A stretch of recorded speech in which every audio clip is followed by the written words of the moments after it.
Hello everyone and welcome back to our YouTube channel. In this video, I'm going to show you how to fix Instagram mobile app not working. First, we'll start with something very simple, yet powerful. So over the time, apps store temporary files to load faster, but sometimes those files get corrupted and the app starts acting weird.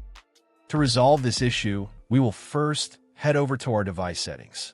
From here, scroll down and tap on General.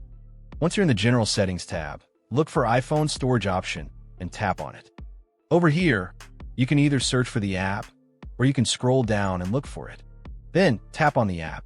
On the next screen, you need to tap on the Offload app option. A confirmation pop-up will come up. Now tap on the Offload app option here. It'll take a bit for processing, and then a reinstall button will show up. Simply tap on it to reinstall the app.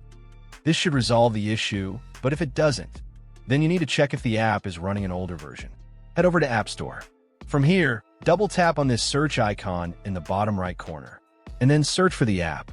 Once the app comes up in the search result, and if you see this update button right next to the app, simply tap on it to make sure you're running the latest version of the app. However, if you continue to encounter this issue, then you will need to completely reinstall the app, which usually resolves the problem. Head over to this screen the way we did before. And over here, tap on the Delete App option here to uninstall the app from your device. A confirmation pop-up will come up. Now tap on the Delete option here.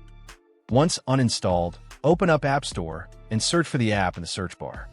After the app comes up in the search result, simply click on this cloud icon to install it back onto your device. Hopefully, this resolves the issue. If it does, consider sending a super thanks to support our channel.